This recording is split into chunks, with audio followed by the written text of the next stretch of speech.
Como tem muita gente, talvez seja melhor eu desabilitar minha câmera, né? Para não, também não ficar congestionado demais.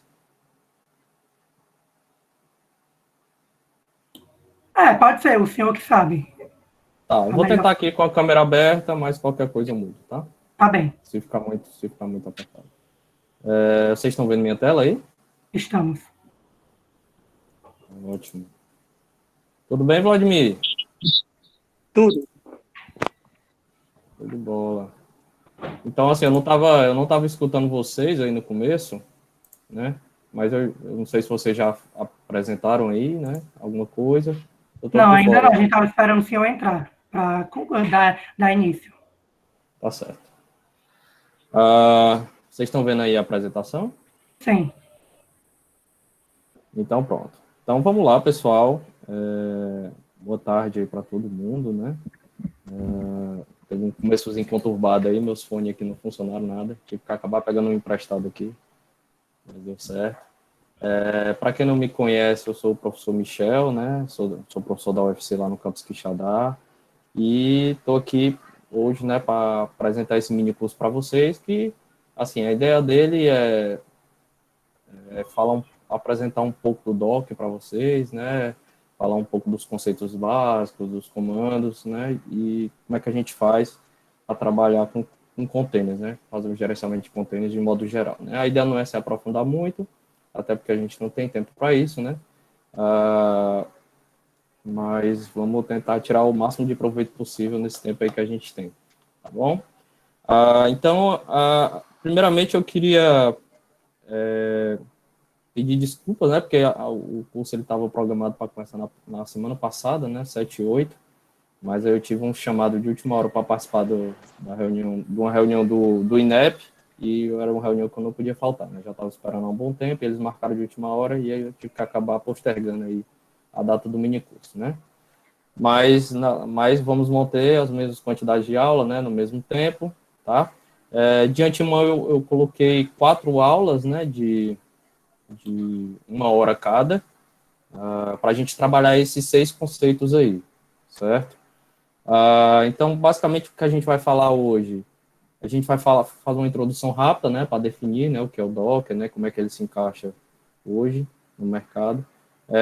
Vamos falar alguns comandos básicos, né, para gerenciar imagens e containers no Docker.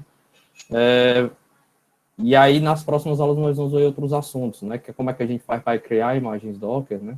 E é um ponto bem importante, principalmente para quem trabalha com isso.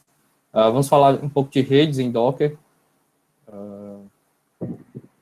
volumes em Docker, né? Como é que a gente faz criar um diretório virtual que vai permitir a comunicação dos containers Docker com uma máquina hospedeira, né? E por fim, numa última aula, na nossa quarta aula, a gente vai reservar um espaço só para falar do Docker Compose, né? Que é uma ferramenta para gerenciamento de múltiplos serviços, né? Que vão rodar em múltiplos containers. E ela é importante porque ela é uma ferramenta que dá suporte a orquestradores de containers Docker, né? Como o Swarm, por exemplo, Docker Swarm. Bem, então é isso que a gente vai trabalhar, né? Então, na primeira aula nós vamos falar sobre essas duas partes. Na segunda nós vamos falar só sobre criar imagens Docker, né? Na terceira aula nós vamos falar sobre redes e volumes em Docker e, por fim, na última aula nós vamos falar sobre Docker Compose, tá? Como a gente tem 1 hora, né? Aí eu botei pouco tempo para que a gente consiga trabalhar de uma forma bem suave, tá? Não fique muito sobrecarregado, mini curso, né? Claro que tem algumas atividades que eu vou passar para vocês ao final, né, de cada aula. Atividades essas que vocês podem fazer sozinhos aí na casa de vocês, sem problemas, tá? E aí eu queria combinar uma coisa com vocês, né, já que a gente vai, assim, isso aqui não é uma palestra, né, então, assim, caso vocês tenham dúvida, à medida que eu vou conduzindo aqui a aula, né, vocês podem parar em algum momento e tirar alguma dúvida, sem problema nenhum, tá? Eu sei que tem muita gente, né, aqui, nem sei quantas pessoas são, mas vamos tentar organizar da melhor forma possível, tá? Eu acho que dá certo. Então, vamos começar a nossa aula, né? E eu queria começar por essa figura aí, que onde a gente vai diferenciar o modelo de virtualização tradicional, né, com o modelo de virtualização baseado em containers, tá? Então, só para... Vocês estão vendo meu mouse aí, pessoal? Sim, professor, está dando para ver. Ótimo, pronto. Precisar desse dispositivo. Então, o que é que acontece? Eu imagino que todo mundo aqui já trabalhou com algum alguma ferramenta de virtualização, né, como o VirtualBox ou VMware, né, mas atualmente a gente usa basicamente quase 90% das pessoas hoje que trabalham com isso já usaram, né, ou já ouviram falar do VirtualBox, né, que é uma ferramenta de virtualização, tá? E essas ferramentas aí que eu citei para vocês, elas criam, o processo que elas usam para criar máquinas virtuais é um pouco diferente do tipo de virtualização que a gente vai ver hoje, certo? E qual é a diferença principal? Quando você trabalha num modelo de virtualização tradicional, né, e esse modelo de virtualização ele tem um nome, que é virtualização baseada em hardware, né, o que é que acontece nesse modelo de virtualização?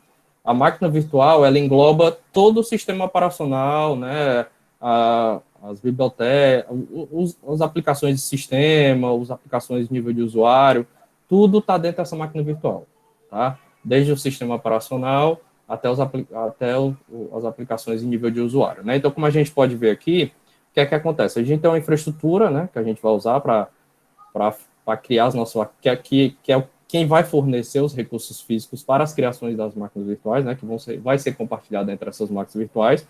Eu vou ter um hipervisor, que é a ferramenta que vai ficar responsável por criar as máquinas virtuais, né, e escalonar os recursos para essas máquinas virtuais. E em cima dele eu vou ter várias máquinas virtuais, né. A quantidade vai depender do quanto a sua máquina física ela vai conseguir suportar, tá?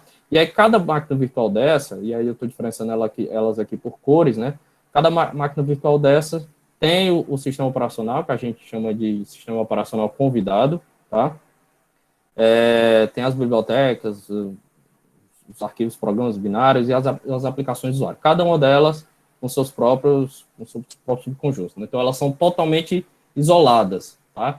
Então, cada uma delas tem a sua própria conexão de rede, tem o seu próprio kernel de sistema operacional, tem as suas próprias aplicações, né, de sistema e de nível de usuário, tá? Então, ela é um conjunto, um encapsulamento completo de tudo que você precisa, né, para rodar suas ferramentas, tá bom?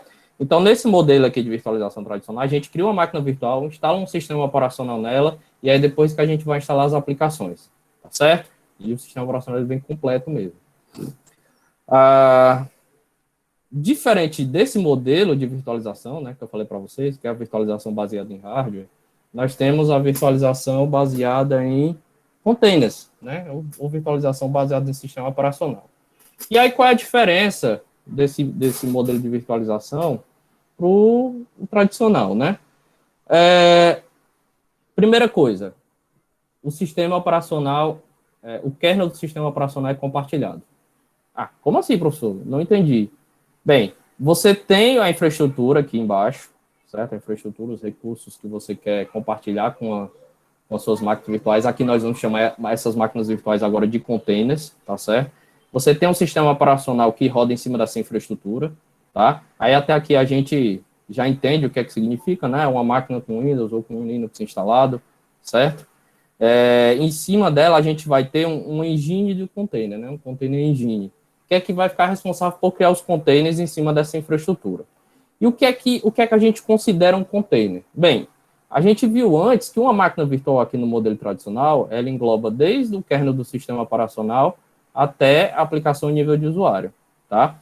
Quando você vai trabalhar com containers, é um pouco diferente. Por quê? Porque a partir de agora você não tem mais o kernel do sistema operacional aqui dentro dos containers. Você tem só alguns aplicativos de sistema e o que importa para você mesmo, que são os aplicativos a nível de usuário, tá certo? Então, e aí? Onde é que está o sistema operacional desses containers? Está aqui embaixo, tá? Então, o que é que acontece? O kernel do sistema operacional da máquina hospedeira, né, é quem vai... É o kernel que vai ser usado por cada um desses containers. Então, o kernel do sistema operacional, né, da máquina hospedeira é quem vai ser compartilhado para todos os containers. E aí, no caso, eu não tenho mais máquinas virtuais totalmente isoladas, né? Por quê? Porque agora elas compartilham uma coisa, que é o kernel do sistema operacional, tá bom? Então, por isso que a gente fala o seguinte, quando a gente instala, quando a gente cria containers no Linux, a gente só pode criar containers Linux. É verdade. É diferente de você trabalhar com VirtualBox, que você consegue criar uma máquina virtual com Windows. O VirtualBox, mesmo com o VirtualBox esteja instalado no Linux, né? Você pode ter um VirtualBox instalado no Linux e ter máquinas virtuais rodando Windows, Mac, né? Qualquer outro sistema operacional. Agora, em containers, não. Containers, como você vai compartilhar o kernel do sistema operacional da máquina hospedeira, você vai ter que respeitar esse tipo de restrição, né? Então, basicamente, você vai criar só containers, né, que serão distribuições, se o sistema operacional for um Linux, né, um kernel do Linux, todas as suas máquinas containers vão ser todas distribuições Linux, tá? Claro que dá para a gente, quem já usou Docker, né, mais recentemente, sabe que a gente consegue criar containers Linux em Docker instalado em Windows, né, mas ele faz uma gambiarra para implementar esse tipo de coisa, e aí eu vou falar mais na frente como é que ele faz isso, tá certo? Mas a diferenciação básica, né, da virtualização baseada em containers para a virtualização baseada em hardware, que é a tradicional, né, é essa, que agora eu não tenho mais o kernel do sistema operacional dentro da máquina, tá? Ele é compartilhado agora entre todas elas, e a gente mantém dentro dos containers só o que realmente interessa, né, que são as aplicações de nível de usuário e as bibliotecas, dependências que essas aplicações elas possam precisar. Ok? Qualquer dúvida vocês podem me parar, tá, pessoal? Sem problemas. Só se identifica porque tem muita gente, né? E aí eu não consigo ter controle. Não estou nem vendo aqui a tela do Meet, como é que tá. Então, diferenciação, né? Para a gente conseguir diferenciar mesmo de fato essas duas coisas. Então, a VM tradicional, né? Que um exemplo seria uma VM criada no VirtualBox, ela é mais pesada do que um container, certo? Primeiro porque ela ocupa mais espaço em disco. Então, geralmente, quando você vai criar uma máquina virtual lá no VirtualBox, você tem que reservar uma quantidade X de espaço, 40 GB, 20 GB, tá? Então, ela ocupa mais espaço em disco do que containers, porque ela tem um kernel do sistema operacional, né?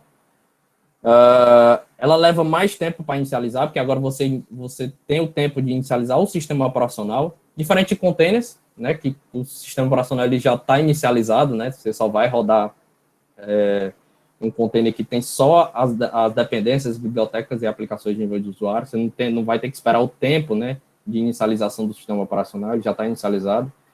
E no caso aqui você tem um isolamento completo, né, que é uma grande vantagem, né, esse tipo de coisa, mas que quando você vai para o lado de containers, geralmente seus requisitos são outros, né, você não tem esse requisito forte, né, de isolamento completo entre as VMs quando você vai para o lado de containers.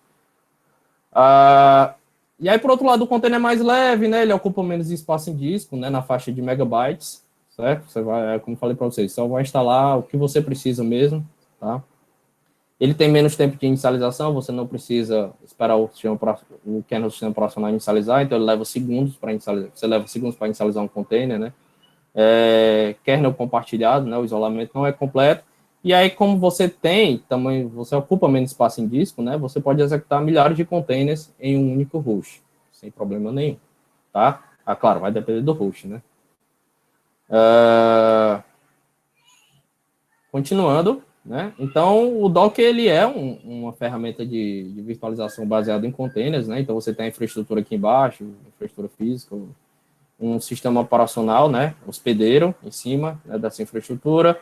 Aí você tem o Docker Engine aqui, né, que é a ferramenta Docker que vai ficar responsável por gerenciar, né, os containers que você for criando, imagens e containers, né, depois a gente vai ver a diferença de imagem para container, e basicamente cada container desse roda uma aplicaçãozinha diferente, certo? E aí, o que é que significa isso? Né? Então, vamos lá. O Docker ele é uma tecnologia de código aberto, né, que é usado para lançar aplicações através de containers. Né? Ele é código aberto mesmo. Permite empacotar uma aplicação ou um conjunto de serviços em containers. E esse aqui é um ponto bem importante que eu quero falar com vocês, que é o seguinte, um container Docker, ele é um exemplo de uma aplicação que contém todas as bibliotecas e dependências para a aplicação funcionar. Tá? Como eu falei, ele não tem kernel do sistema operacional. né? Ele pode até representar uma distribuição porque ele customiza com algumas aplicações de sistema, mas ele não tem o kernel do sistema operacional, né, rodando. Então, o que é que acontece? Você só coloca o que realmente você precisa, né? Eu vou dar um exemplo bem simples, por exemplo, para quem é aluno, né? Quem é aluno e professor, né? Você vai entregar um trabalho na área de TI e aí você tem um trabalho de fazer uma ferramenta, né? Uma ferramenta web, né? Que tem banco de dados, tem um servidor web e tal, tal. Bem, quando você vai mostrar para o professor, você vai mostrar onde? Você vai mostrar na sua máquina, né? Que é basicamente você vai montar a infraestrutura todinha naquela máquina para botar aquela aplicação para funcionar, né? É aquela velha desculpa, só funciona na minha máquina aqui porque já está tudo rodando, né? Quando você trabalha com container Docker, é diferente, porque agora você encapsula tudo que você precisa para a aplicação rodar, certo? Dentro de um container, e esse container você pode rodar onde você quiser. Basta ter um Docker Engine, né, instalado lá na máquina, tá? Que você vai conseguir rodar o Docker, ele é uma máquina virtual, certo? Limitada, claro, mas a ideia é que você já coloca tudo que for de biblioteca, tudo de dependência e as aplicações, né, tudo instalado dentro desse container. E aí basta você instanciar esse container, né, botar ele para rodar, que a sua aplicação vai estar rodando normalmente. Tá? E aí já não tem mais aquela desculpa de você ter que toda vida que você for fazer um deployment de uma aplicação, você tem que instalar toda a infraestrutura nela. Não, você instala uma vez só os containers e aí roda, né, os containers onde você quiser. Basta ter um Docker, né, um Docker Engine lá instalado na máquina, certo? Isso facilita muito o trabalho, principalmente os administradores de sistema, tá? Porque aí ele não, toda vida que ele for precisar implantar um sistema novo, ele não vai ter que ficar instalando um bocado de dependência lá no servidor, né? Procurar a biblioteca, ele não vai ter mais esse trabalho, né? Ele simplesmente vai receber a imagem do container vai instanciar containers, né, a partir dessa imagem. A imagem já toda bonitinha lá, já com tudo rodando, certo? E aí foi por isso, né, que o Docker ele se tornou super popular, né? Principalmente porque, principalmente o pessoal da engenharia de software, né, defende muito o uso de aplicações em container, né, em ambiente de produção, né? Então o Docker ele ficou super popular no mercado, né, entre desenvolvedores, é uma ferramenta basicamente padrão para quem trabalha na área de DevOps, né? E hoje ele já pode ser, antigamente ele só funcionava no Linux, mas hoje em dia ele já funciona no Windows e no Mac também, né? Já tem ferramentas para você instalar nesses sistemas operacionais, esses outros sistemas operacionais também, tá? Aí para exemplificar para vocês o que eu acabei de falar, vamos imaginar que você está fazendo uma aplicação web, né? E essa aplicação web você fez em PHP, né? E vamos dizer que ela tem, aliás, na verdade, vou citar aqui, mas não vou usar essa figura agora. Então, vamos dizer que você vai desenvolver uma aplicação web, tá?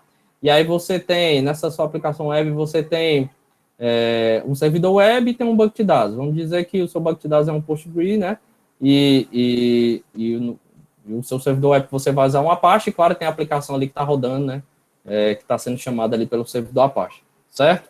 O que acontece? Você pode criar um container só para rodar, né? Só para configurar as bibliotecas, dependências, instalar o próprio Apache nela, colocar sua aplicação web para rodar lá dentro. Não sei que tipo de aplicação seria, mas imagine aí qualquer coisa, certo? E aí você pode criar um outro container só com as dependências e bibliotecas para o MySQL, ou PostgreSQL, né? Então, no caso, você teria um container para o Postgre, né? Você criaria um container só para Postgre, um container só para aplicação web e botaria os dois para ficar se comunicando, certo? E aí você poderia pegar essas imagens aí desses containers e jogar em qualquer outro servidor aí que tenha um Docker instalado, né? Então, basicamente, o que você ganha é isso, né? Você tem essa comodidade aí da portabilidade, né? De rápido deployment de novas aplicações, né, servidores. E aí você pode ter os seus containers, mesmo com o seu kernel, por exemplo, o meu sistema operacional que está instalado na minha máquina hospedeira, é um Ubuntu, né? Mas isso não impede que você rode containers com diferentes distribuições, né? Linux. O kernel do Linux ele é geral para todas as distribuições, né? Então, num container, você pode especificar que você quer uma imagem Debian, né? E aí ele vai instalar as aplicações. Opa! Alguém quer perguntar alguma coisa? Tá ok, então eu vou continuar. Então, para cada container, você pode especificar qual a distribuição que você quer. Independente de qual seja a sua distribuição que você tem aqui embaixo, né? Você pode rodar containers com diferentes distribuições. Então, se você tem um Ubuntu rodando aqui embaixo, aqui em cima você pode ter um Debian, pode ter um Alpine, pode ter um CentOS, tá? Sem problema nenhum, porque quando você cria o container, ele vem com algumas aplicações do sistema que customizam aquele seu container para ele representar uma determinada distribuição, tá? Basicamente, o que ele aproveita aqui de baixo é só o kernel, tá legal? E aí, claro, dentro de cada container você pode ter diferentes aplicações, né? Customizar para diferentes aplicações, né? Pode ser um container com Tomcat, né? O Java lá, tudo, as bibliotecas do Java tudo instalado para rodar alguma ferramenta web baseada em Java. Você pode ter um PHP com MySQL em outro container, né? Ou pode ter um aplicativo lá binário só para rodar qualquer coisa, um cálculo, alguma coisa, certo? Dúvidas, pessoal? Até aqui? Tranquilo?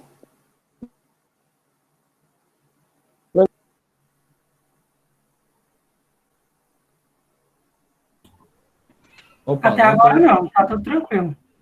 Tranquilo, né? É. Ótimo. Vocês podem me interromper, tá? A qualquer momento. Fiquem à vontade.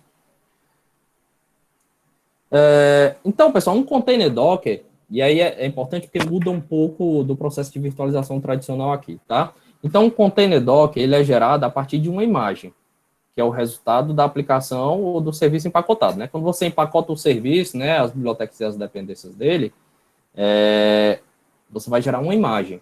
E a partir dessa imagem é que você vai instanciar os seus containers. Então, a partir de uma imagem, você pode criar um ou mais containers, sem problema nenhum, tá? Aí existem muitas imagens do Docker, né, que podemos usar no nosso trabalho diário. Então, basicamente, o que você pensar, hoje em dia você não pensa mais, eu vou criar uma imagem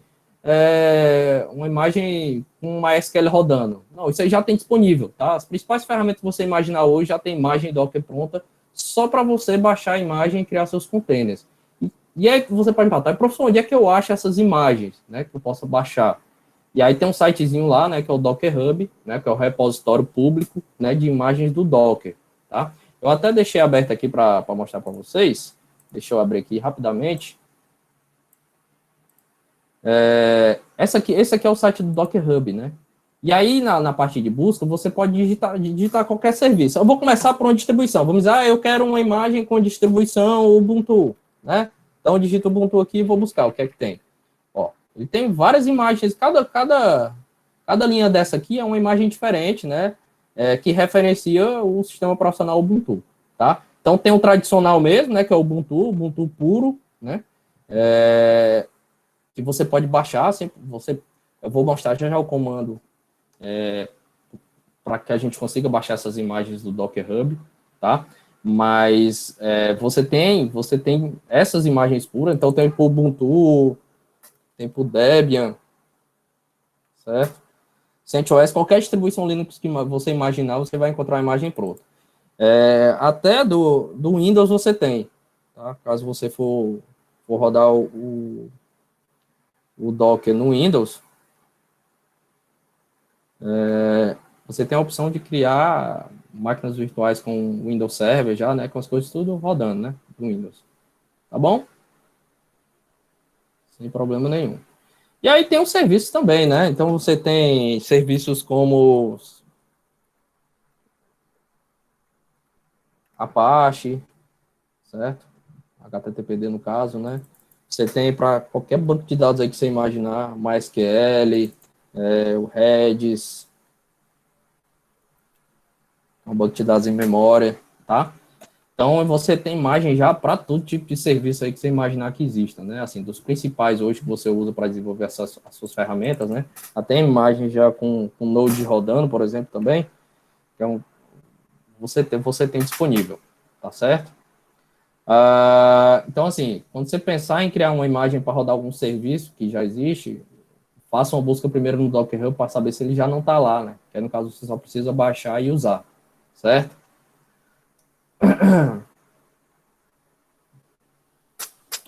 Professor, surgiu uma dúvida aqui no chat. O menino, ele perguntou, que é o Richard, ele perguntou se dá para subir imagem criada localmente para esse repositório Docker Hub, ou só dá para baixar ela? Pronto. Deixa eu responder. usando essa último comentário aqui do slide, ó. Claro, a gente também a gente cria as nossas imagens, né? Certo? Então, geralmente, assim, um serviço que já existe, geralmente já vai ter uma imagem do Docker, mas quando você implementa suas próprias aplicações, claro que você tem a liberdade de criar a sua própria imagem, sem problema nenhum, né? Inclusive, você pode criar uma imagem sua só do MySQL, tá? E aí, é o seguinte, você pode usar o Docker Hub para subir essas suas imagens sem problema nenhum, tá? Você criou a imagem, a gente vai ver, né, na segunda aula, só como é que faz para criar a imagem. A gente pode criar essa imagem e subir lá no Docker Hub, sem problema nenhum. Funciona como um GitHub da vida, né? Então, ele tem controle de versão, tem tudo, tá? Deixa eu abrir aqui só o do Node aqui para vocês darem uma olhada. Vocês vão ver que o Node aqui, ele tem diferentes versões aqui, ó, que a galera sobe, né? A gente chama isso aqui de tags, né? Que são os versionamentos das imagens. E aí você pode baixar qualquer uma delas, tá? A versão que você quiser. Então, você pode usar o Docker Hub sem problema para subir as imagens que você for criando. Aí, mas qual é o problema, né? Aí você pode pensar, eu agora só vou entregar os meus projetos, né, das minhas disciplinas usando o Docker. E o professor que se vire lá para instalar. Tudo bem. Aí você pode subir suas imagens lá no Docker Hub, não tem problema nenhum, né? Mas, assim, se você for trabalhar numa empresa, né, ou você não quer que as suas imagens sejam públicas, né, porque lá no Docker Hub é tudo público. Tá? Você não pode criar as imagens de modo privado lá. Então, se você não quer que outras pessoas vejam, aí você tem que procurar outros repositórios, tá? E aí tem alguns principais, né? Tem repositório na AWS, tem os repositórios da Google, né? Que inclusive lá no repositório da Google é quando você tem as imagens que são usadas pelo Kubernetes, que é um orquestrador do Docker, né? Que a gente não vai ver aqui no curso, infelizmente, porque ele precisa só de um curso só para ele. Tá? E tem a Azure também, tem um repositório onde você pode subir. Nesses locais aí, você consegue criar as suas imagens de maneira privada, né? Agora, no Docker Hub, você pode subir sem problemas, mas essas imagens elas vão ser públicas, né? Já fica sabendo disso. Ok? Espero que tenha sanado aí a dúvida do colega. Perguntar se responder, mas eu acho que sim.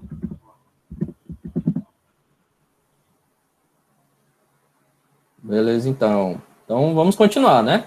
Então, como é que a gente faz para instalar o Docker? Tá? Infelizmente, a gente não tem tempo para trabalhar esse processo aí de instalação do Docker. Tá bom? Não tem como a gente... Que aí vai ser... Cada caso é um caso, né? Eu vou mostrar aqui só a sequência de como é o processo de instalação para o Ubuntu. Mas, claro, eu já estou com o meu Docker aqui instalado, né? Para não contar com o problema com possível problema que eu posso ter na internet. Mas aí vocês podem instalar depois, caso não queiram. O trabalho que eu vou de casa, que é um trabalho bem simples, que eu vou passar para vocês depois, não exige vocês terem o Docker instalado, porque vocês vão usar uma ferramenta que já vem com um Dockerzinho pronto lá para vocês fazerem o laboratório, tá? Então, assim, se vocês não quiserem instalar agora, não precisa se preocupar com isso, deixa para instalar depois, tá? No mais, vocês só acompanhem aqui comigo, que eu fico fazendo aqui os comandos com vocês, mas eu não vou ter como ver se vocês estão fazendo direitinho, né? Então, é melhor vocês só acompanharem aqui eu fazendo, né? E aí, depois, quando for para o exercício lá, vocês vão ter a oportunidade de usar todos esses comandos que eu vou mostrar para vocês, tá bom? Então, o processo de instalação aqui que eu coloquei para vocês é o do Ubuntu 18.04, tá? Aí tem todo um processo, né? Primeiro você faz a atualização, né? O upgrade lá do Ubuntu, né? Usando o apt, depois você instala algumas dependências, né? Do Debian. E aí, do Debian não, do Ubuntu. E aí o que é que acontece? O Ubuntu, ele não vem com repositório do Docker, né? Então você tem que instalar, né? Tem que digitar os comandos lá para instalar os repositórios do Docker, né? Que o Ubuntu vai usar para fazer a instalação via apt, tá? E aí quando você tiver terminado essa etapa de criar os repositórios, né? Basta a partir do Ubuntu 18.04 ele já atualiza depois que você cria um novo repositório, né? Então você não precisa dar um apt update de novo, certo? E aí, finalmente, você vai só instalar o Docker, né? E aí, basicamente, você só instala uma ferramenta que é o Docker CE, né? Que é a sigla de Container Engine, tá? Então, basicamente, você só instala essa ferramenta para já ter um Docker rodando aí na sua máquina com o Ubuntu 18.04, tá ok? E aí a gente pode usar alguns comandos para verificar o status do Docker, né, versionamento, informações da máquina hospedeira. E esses comandos eu vou mostrar aqui para vocês rapidamente. Olha só, eu já tenho um Docker rodando aqui, né, numa máquina virtual. Acho que, deixa eu ver aqui se está ok, tá. E aí eu queria saber de vocês se vocês estão conseguindo ver o tamanho da letra aqui no terminal, porque senão eu dou uma aumentada. Eu queria saber como é que tá aí o tamanho para vocês. Tá pequeno, tá grande? Tá bom, né? Ótimo. Então, o que é que acontece? Eu já tenho um Docker instalado aqui, sem problema nenhum. Aí tem alguns comandos que eu mostrei aqui para vocês, que eu posso usar, né? Então, toda vez que você instala o Docker, você tem que usar ele sempre com o sudo, certo? Depois a gente vai ver como é que a gente faz para colocar aqui o nosso usuário no grupo Docker para que a gente não precise mais usar o sudo, tá? Mas por enquanto tudo vai ser com sudo. Então, a gente vai usar aqui dois comandos. Primeiro, o sudo docker version.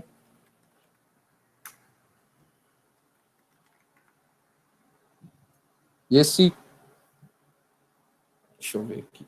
Porque a minha senha é outra. Pronto. E esse comando aqui, o docker version, ele serve para mostrar a versão, né, do Docker que está instalado, né? No caso aqui, a versão que está instalada é a 19.03, certo? Basicamente, ele serve só para isso, tá? E tem um outro comando que mostra um conjunto maior de informações, que é o docker info. E esse aqui, ele mostra muito mais informações mesmo, né? Então, ele mostra... por exemplo, a quantidade de containers que você tem rodando atualmente em cima do container engine, né? A quantidade de imagens que você tem salvas, né, no seu repositório local, tá? Ele mostra os tipos de rede, que a gente vai ver depois, esses tipos de rede, informa se você está trabalhando com algum tipo de cluster, né? Algum orquestrador de containers, como o Swarm, e ele mostra informações do host hospedeiro, né? Por exemplo, essa minha máquina aqui, que eu estou com o Docker instalado, ela é um Ubuntu 18.04, tá? Tetris x8664, 8 GB de RAM, tá? E aí, com esse comando, você consegue obter bem mais informações do que só usando o Docker Version, tá? Eu até prefiro ele quando eu for trabalhar com servidores, eu acho mais interessante usar esse comando. Bem, continuando, né?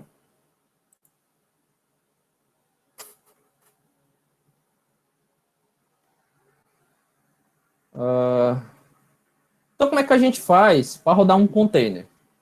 Tá? Como é que a gente faz para rodar? Espera aí, pessoal.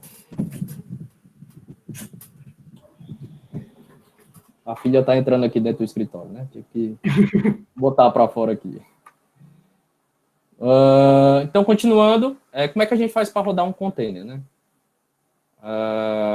Basicamente, a gente só precisa usar o comando docker run. Tá? O docker run é um comando que roda um container a partir de uma imagem, né? Então, você digita o comando docker run e bota o nome da imagem aqui no final. A gente vai usar essa imagem, a gente não baixou essa imagem nem nada, né? Mas a gente vai simplesmente rodar esse comando aqui, né? Docker run hello world, tá? Então, deixa eu mostrar aqui para vocês o que é que ele vai fazer quando eu rodar esse comando.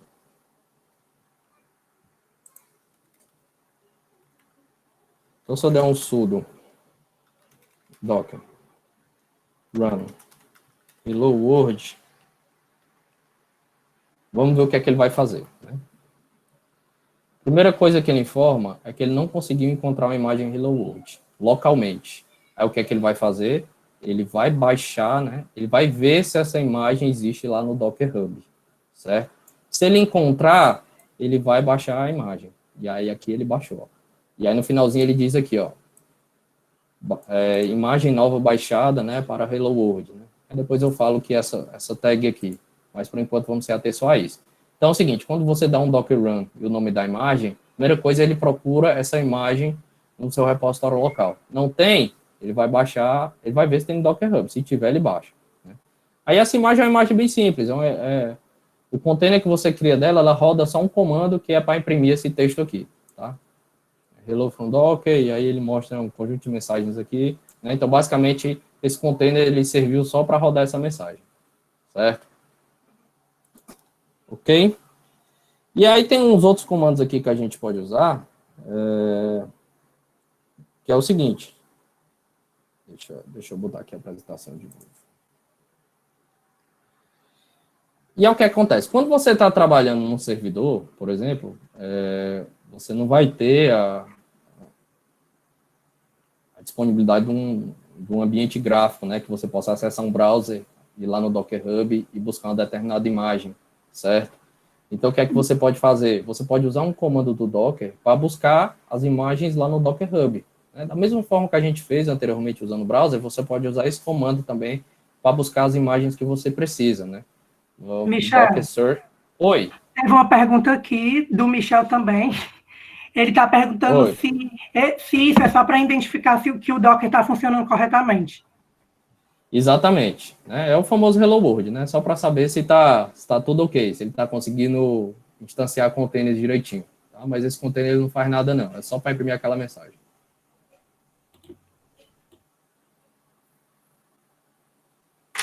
Beleza? Então, quando você não tem disponível lá um ambiente gráfico para você buscar informações de imagens no Docker Hub, você pode usar o comando Docker Search, e aí você bota aqui um stringzinho de busca aí para facilitar a busca de imagem que você precisa, né? Então, você pode dar um Docker Search Ubuntu, Docker Search MySQL, e ele vai listar as imagens que tem lá disponíveis, né, que você pode usar, né, para baixar e já criar containers a partir dela, né? E aí, como é que eu faço para baixar uma imagem, uma vez que eu encontro ela, né? Que eu decido qual é a imagem que eu quero, como é que eu faço para baixar essa imagem para o meu repositório local? Aí eu uso o comando Docker Pull, né? E aí o nome da imagem. Uma vez que eu encontro ela aqui no Search, eu dou um Docker Pull, o nome da imagem, por exemplo, o Ubuntu, o MySQL, e ele vai fazer o download dessa imagem para o local, né? Para o seu computador. Tá certo? Então, vamos testar esses dois comandos aí. Então, vou primeiro testar o Docker Search. Michel, tem outra pergunta aqui. Pode A perguntar. pergunta foi do Richardson e ele está perguntando se tem algum comando no Docker que verifica a integridade da imagem quando ela é baixada. Quando ele baixa, ele já verifica a integridade dela. Tá? Ele já verifica. Baixa, quando você dá esse Docker Pull aí, ou Docker Run, tanto faz, quando o ato dele baixar a imagem, ele já verifica a integridade dela.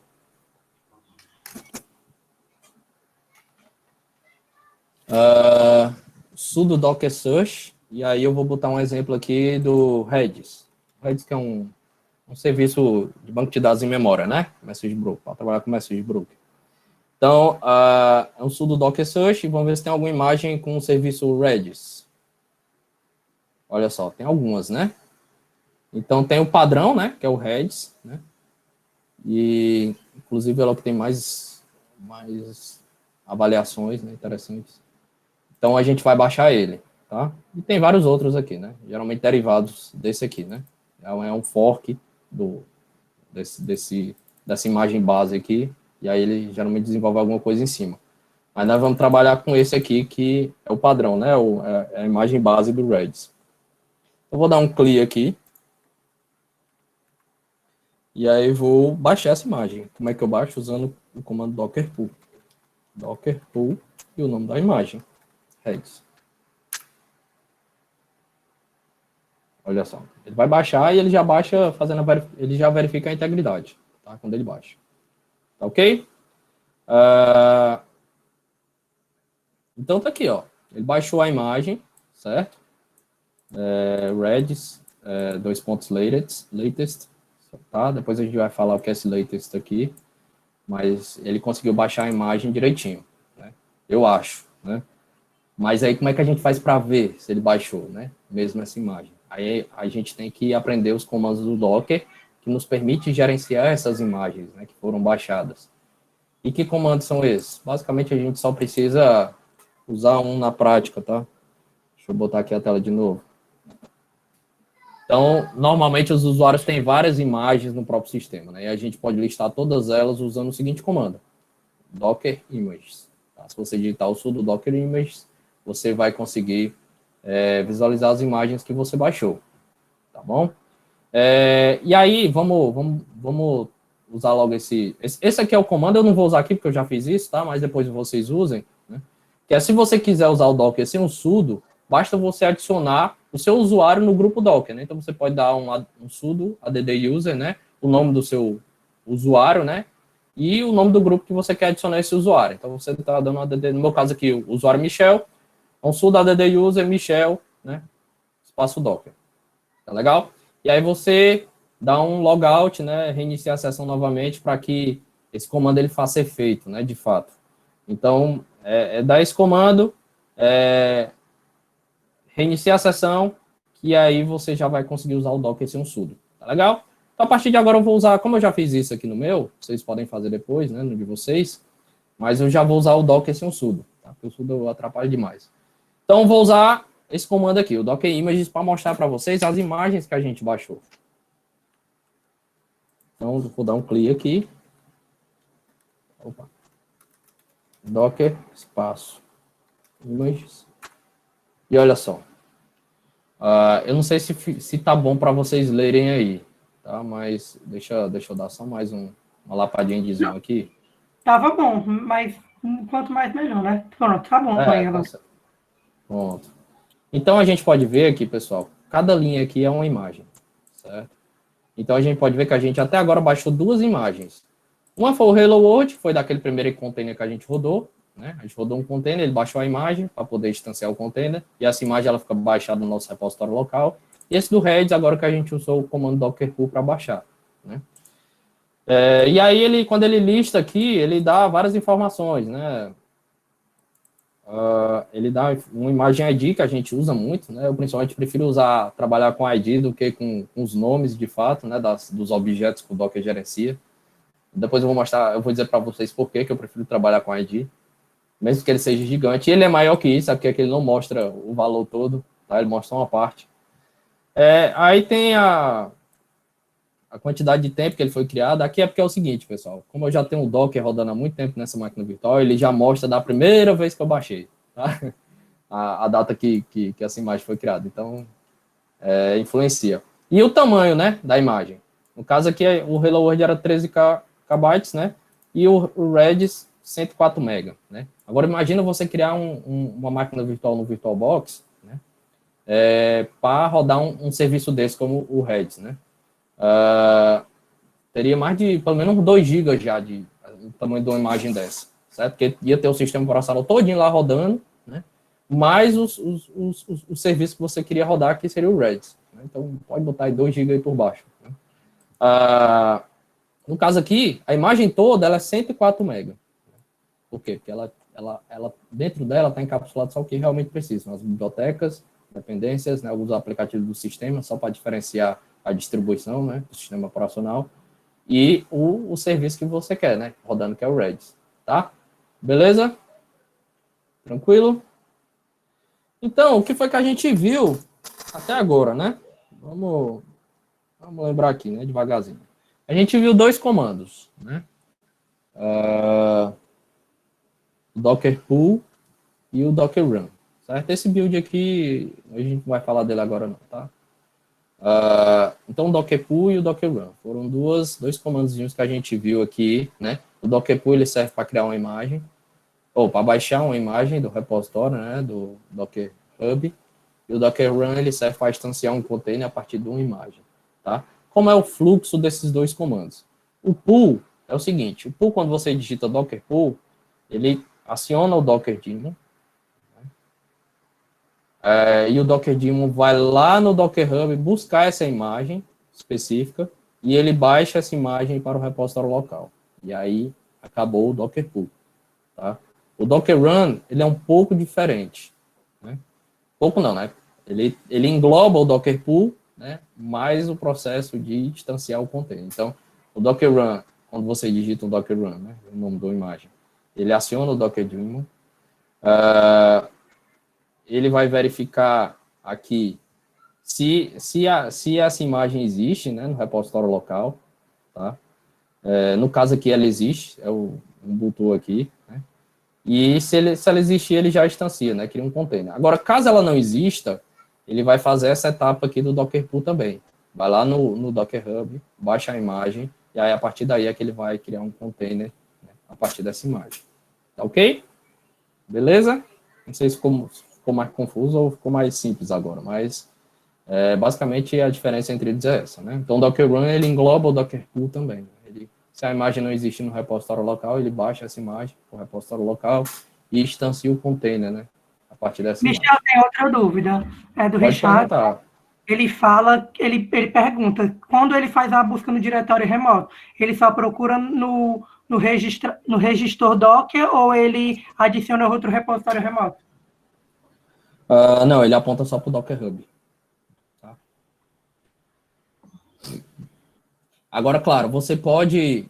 É porque ele está configurado por padrão para apontar para o Docker Hub, mas se você trabalha com um repositório remoto, você pode configurar lá no Docker para apontar para outro repositório, certo? Sem problema nenhum. Só que, infelizmente, a gente não vai ver como é que faz isso aqui, mas você, encontrando qualquer manualzinho aí na internet, você consegue fazer isso. Mas você pode apontar para outro repositório, tá? Sem problema nenhum. Mas aqui, do jeito que ele está por padrão, ele aponta só para o Docker Hub. Beleza?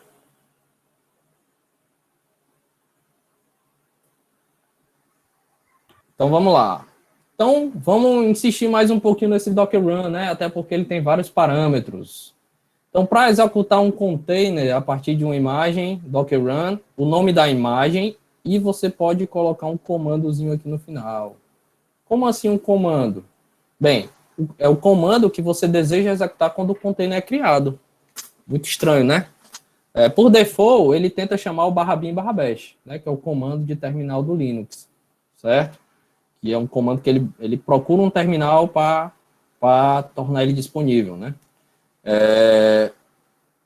Então, você pode botar qualquer comando aqui que você quiser. Pode criar um comando de criar um arquivo, né? Ler um arquivo, rodar um determinado serviço, qualquer comando você pode colocar aqui. E esse comando ele vai ser executado quando o container for instanciado, né? Na hora que ele terminar de instanciar o container, ele roda o comando, tá certo? Então, vamos tentar explorar um pouco esse comando. Vou tentar brincar um pouquinho com ele. Opa, peraí. Olha só. Eu vou tentar agora criar... Vou dar um Docker Run. Deixa eu ver aqui. Ubuntu. Certo? Vou dar um Docker Run Ubuntu e não vou passar nenhum parâmetro para ele. Tá? Então, o que é que acontece? Por padrão, ele chama o /bin/bash. Não é? Acho que para ser assim, certo? Mas vamos ver o que é que vai acontecer. Então, vou dar o Docker Run Ubuntu.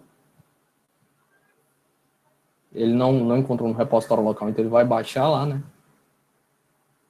Baixou rapidamente e vai instanciar. Beleza? Ele criou aí, né? Alguma coisa. Ele criou um container Ubuntu e chamou esse /bin/bash. Certo? Bem, vamos ver o que foi. Mas em teoria era para ele ter aberto um terminal aqui, né? Já que ele chamou /bin/bash, era para ele ter aberto algum terminal aqui para a gente usar. Tá? Mas não foi isso que aconteceu. Ele rodou aqui, baixou e pronto. Voltou para o meu terminal de novo, né? Então a gente tem que investigar o que foi que aconteceu aí nesse caso. Certo? Não é um erro, tá? É para ser assim mesmo. Mas vamos entender o que foi que aconteceu. Então, uma coisa que a gente tem que entender é o seguinte: como é que a gente faz para visualizar os containers que a gente tem instanciado? Para que a gente consiga entender o que foi que aconteceu aí nesse caso.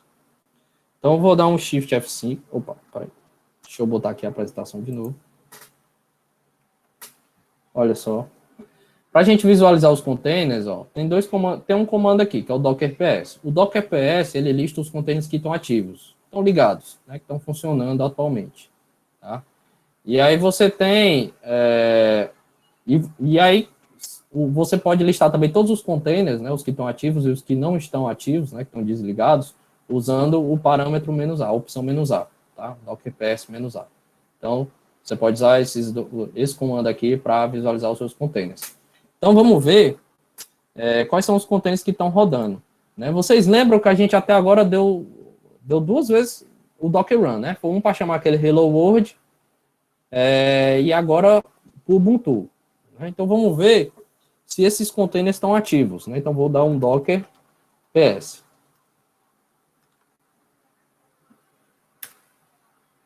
Olha só, aqui é a tabela, né, que era para ele listar os containers que estão ativos. Mas o que a gente pode ver aqui é que não tem nenhum container ativo. Tá certo? Não tem nenhum container ativo. Mas como é que se explica isso? O professor não rodou? Não rodou 2 containers aí, aquele Hello World e Ubuntu? Né? Muito estranho. Mas vamos rodar, vamos tentar ver agora quais são, se a gente tem algum container inativo. Né? ps-a. Ficou estranho aqui, mas eu acho que dá para vocês visualizarem. Aqui, pessoal, ó, tem esse container e tem esse.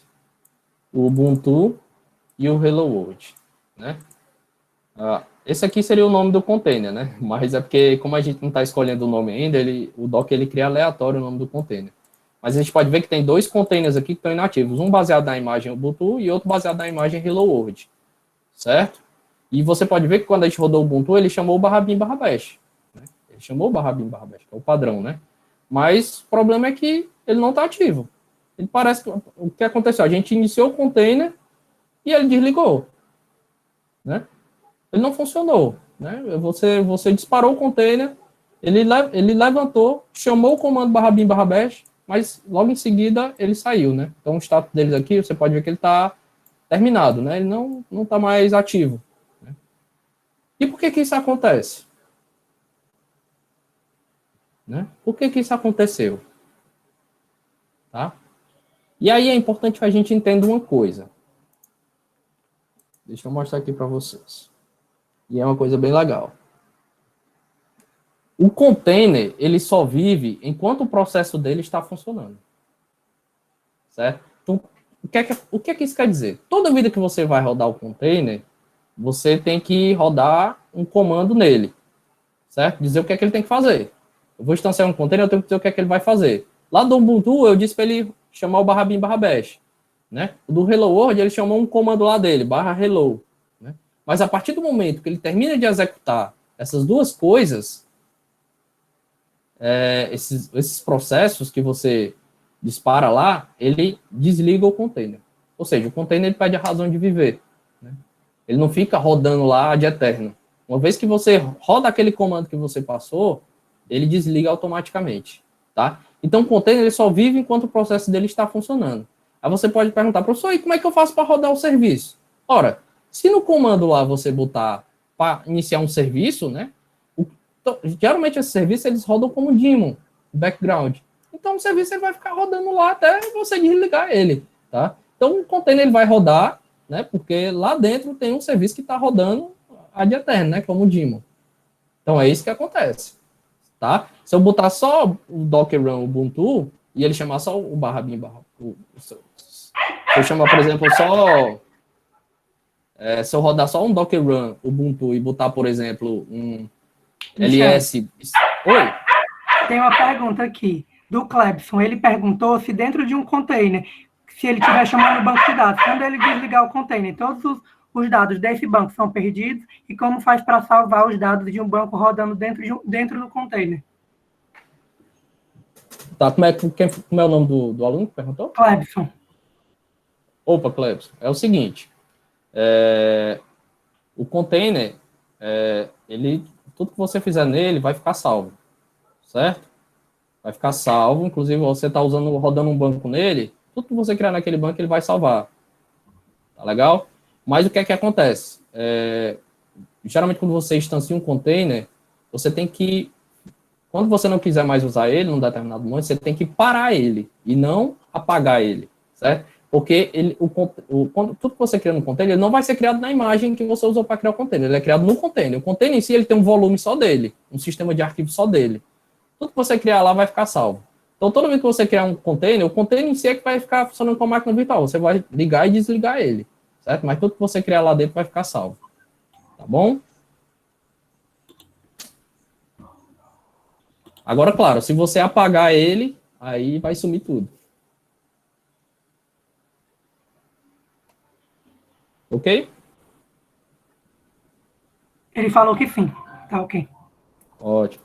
Então, pessoal, o container ele só vive enquanto o processo dele está funcionando. Então, ó, vamos pegar esse exemplo aqui, ó, Docker Run, Ubuntu, e eu vou dar esse comando aqui, sleep 20. O sleep ele é um comando do Linux que permite a gente travar um terminal por 20 segundos, por X segundos. No caso aqui, no exemplo, está 20, né? Então, se eu digitar esse comando, ele vai, assim que ele inicializar o container, ele vai rodar esse comando, né? E vai deixar o container ativo enquanto esse comando estiver funcionando, esse processo aqui, gerado por esse comando. Tá legal? Então, o que é que vai acontecer? O container ele vai ficar ativo por 20 segundos e depois vai desligar. Tá? Basicamente é isso. Vamos testar esse comando aqui só para a gente visualizar esse comportamento. Então, vou dar um clear aqui. E eu vou dar um Docker Run novamente, Ubuntu. E aí eu vou botar o comando sleep 20.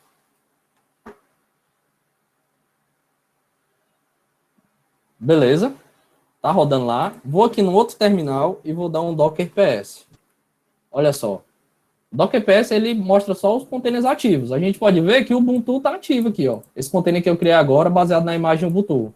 Ele está ativo, né? E rodando o comando sleep 20. Né? E aí, eu não sei se já passou os 20 segundos, mas se a gente rodar o Docker PS de novo, né? Vou rodar aqui, ó. Sumiu. Né? Por quê? Porque acabou os 20 segundos. Tá legal? Então, o container, ele só vive enquanto o processo dele está ativo. Depois que o processo termina o que tem que fazer, ele desliga. Então, dá um docker ps-a aqui, ó. Ele está lá como inativo agora, né? Ubuntu, Sleep 20 aqui, certo? E agora está inativo. Beleza, pessoal? Tranquilo, né? Ó, já passou das 5 horas, mas eu vou pedir para vocês para continuar mais um pouquinho, porque acabou começando um pouco tarde, né? Já está perto de terminar, tá? Mas só vamos tentar aproveitar aqui e ver se a gente termina essa aula de hoje, tá bom? Tá bom, sem problema. Pronto. Aí vocês podem me perguntar, mas professor, por que que o barra bin barra bash não funcionou? O barra bin barra bash era para mostrar um terminal, não era? Bem, o bash é um comando que ele busca um terminal, né, um serviço de terminal, e abre para o usuário. Tá? Ele não é o terminal em si. Né? Ele é um comando que busca um terminal e abre para o usuário. O que é que acontece? Quando a gente roda só um Docker Run Ubuntu, né, e ele chama o barra bin barra bash, esse bash aí que ele vai executar, ele não vai conseguir encontrar nenhum terminal. Tá? Essas imagens do Docker, elas não provêm um terminal por padrão nos containers, né, quando você inicializa. Então, ele não vai conseguir abrir nada. Então, simplesmente, o bash vai ficar sem o que fazer, e vai terminar a sua execução, né?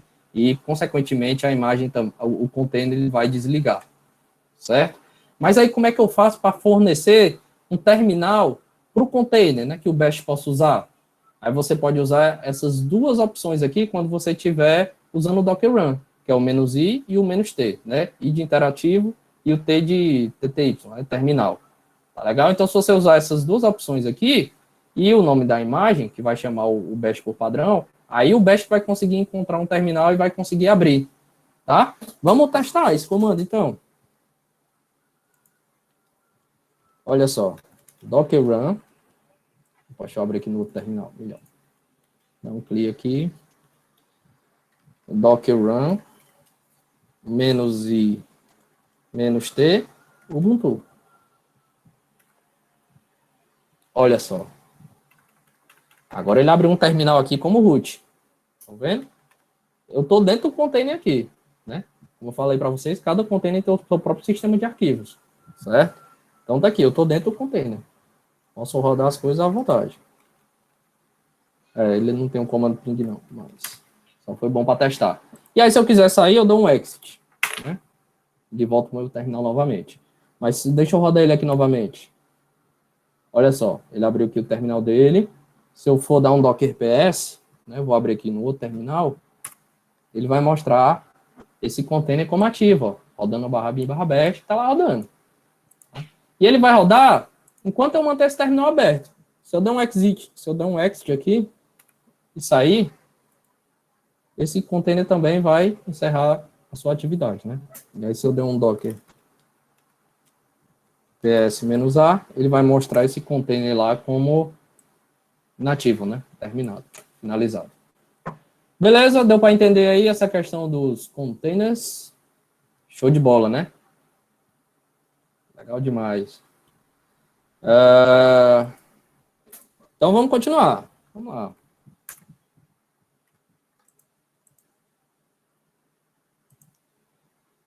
Bem, algumas coisas que a gente precisa entender aqui, né? Tem alguns comandos que a gente vai usar aqui mais para frente. Então, vou avançar um pouco mais em relação a eles para que a gente consiga usar tudo junto logo, tá bom? Mais duas informações aqui para a gente, como é que a gente pode usar o Docker Run, né? Então, primeiro, a gente tem que pensar como é que a gente quer rodar os containers, se é em foreground ou em background. Se eu rodar em foreground, ele vai ficar mostrando o log do container direto na minha tela, né? E vai travar meu terminal, porque ele vai ficar só mostrando em tempo real os logs lá do container, certo? Mas se eu não quiser mostrar isso, e quiser rodar o container só em background, aí eu uso a opção "-d", tá legal? Aí eu, por exemplo, eu dou um docker run, espaço "-d", espaço reds, ele vai rodar esse container com reds, né, da imagem reds, e vai rodar em background, ou seja, ele não vai mostrar os logs na tela para mim. E aí outra coisa que eu posso fazer, e aí é importante, porque às vezes a gente quer criar mais de um container de uma mesma imagem, é a gente escolher o nome da imagem, né? Então a gente pode usar a opção "-name", né, para definir, né, bota o nome aqui da imagem depois, no caso está o Redis-db, e espaço, né, o nome da imagem, né, Redis. E aí, como a gente já baixou essa imagem Redis, vamos testar esse comando aí, para a gente brincar aqui um pouco. Então, olha só, se eu der um docker run, né, "-name", Redis-db, e botar eu vou botar sem a opção de background, só para vocês verem como é que ele roda aqui o container. Ó, vou rodar só com esse nome, Redis-db. Ó, ele mostra o log na tela. E aí fica travado para mim, eu não consigo mais usar o terminal, né? Se eu der um docker ps aqui no outro terminal,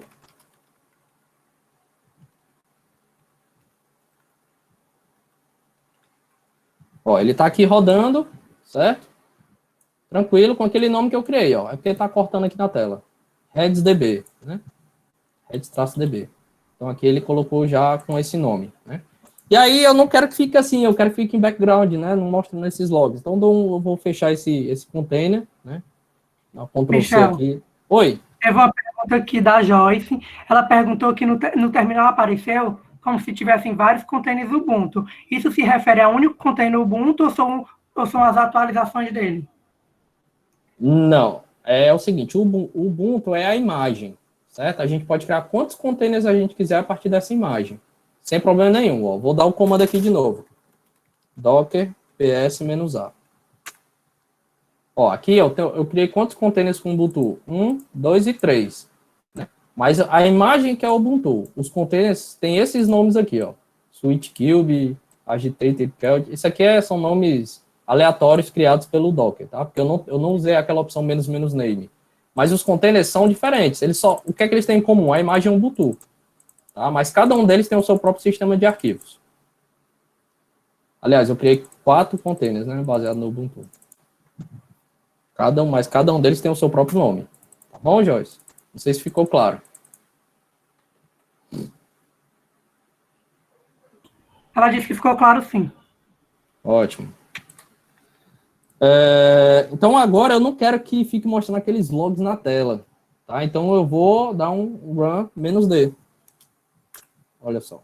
E aí deu um erro aqui. Por quê? Porque ele está rodando. Né? Eu tenho que matar esse container. Ou não está mais? Ah, não, é porque eu já criei um container com esse nome, né? Que ficou inativo. Eu vou criar com outro nome, então. menos reddb2. E vou dar um enter. E o que é que acontece? Ó, ele mostra só o ID. Ó, isso aqui é o ID do container. Ó. Como eu falei para vocês, ele não mostra o número, a sequência toda, não, do ID.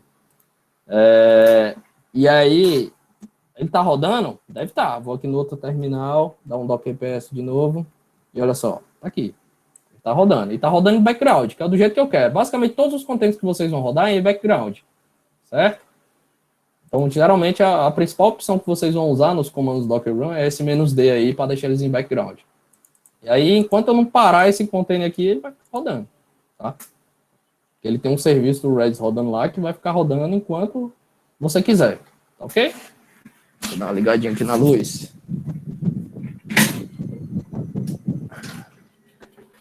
Tranquilo, pessoal? Então, eu vou deixar ele rodando aí, não vou mexer com ele agora, não. Então, vamos continuar aqui para a gente ver se consegue adiantar mais.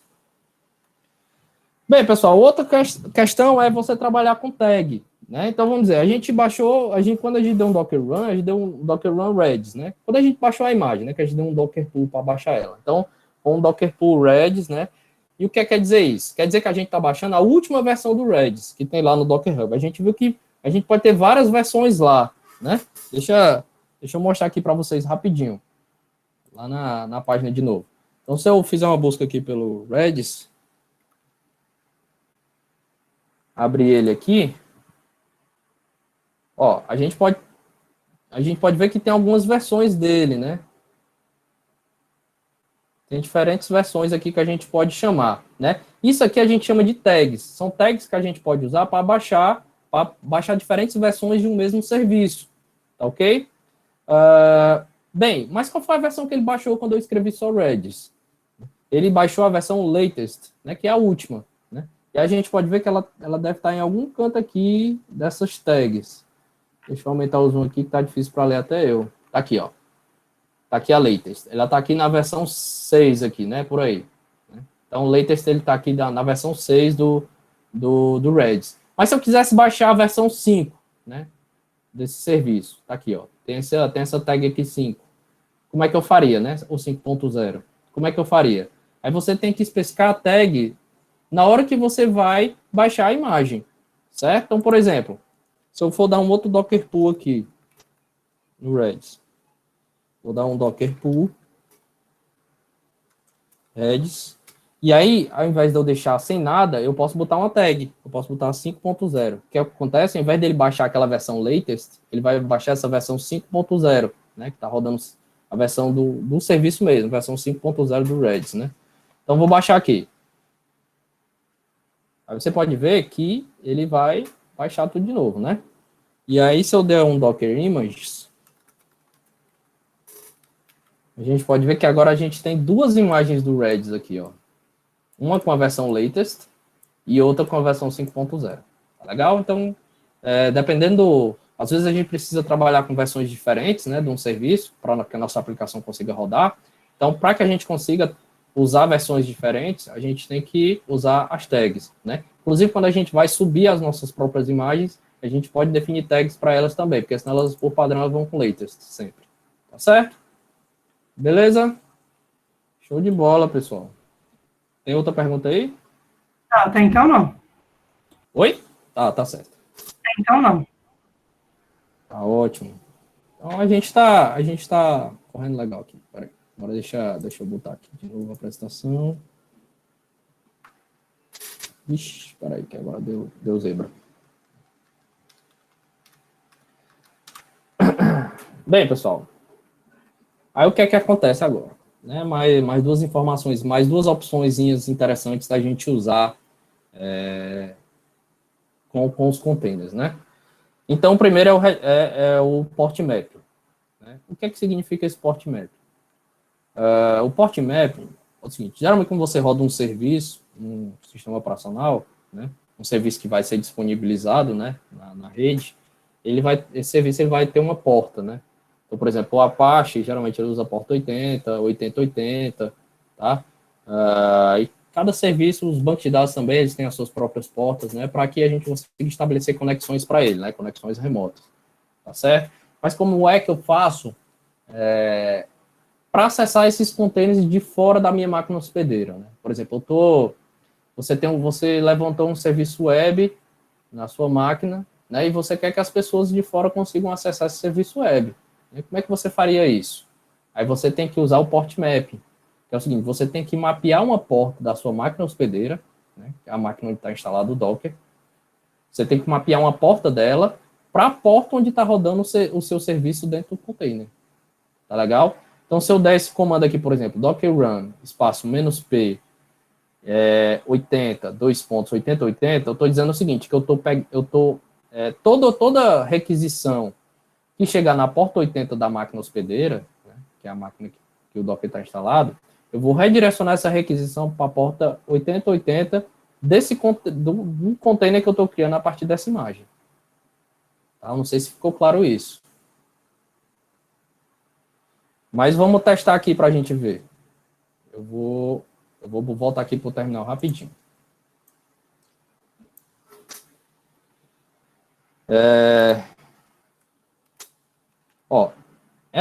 Esse terminal aqui que eu estou mostrando para vocês, ele é uma máquina virtual que está rodando lá no campus em Quixadá, tá?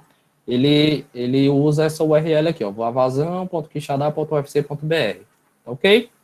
Então, eu vou rodar aqui um container nela, rodando uma aplicação web.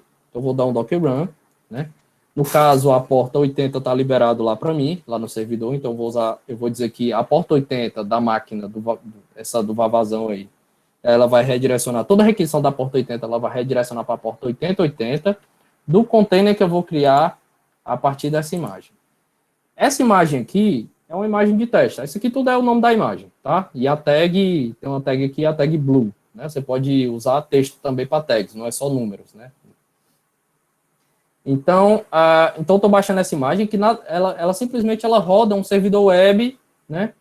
Que vai abrir uma aplicaçãozinha básica, né? E esse servidor web, ele roda na porta 8080, dentro do container. E aí o que eu estou fazendo aqui é mapeando a porta 80 do servidor, né, do Vavazão, para a porta 8080. Então, toda requisição que eu mandar na porta 80 do Vavazão vai ser redirecionado para a porta 8080 dentro desse container aqui.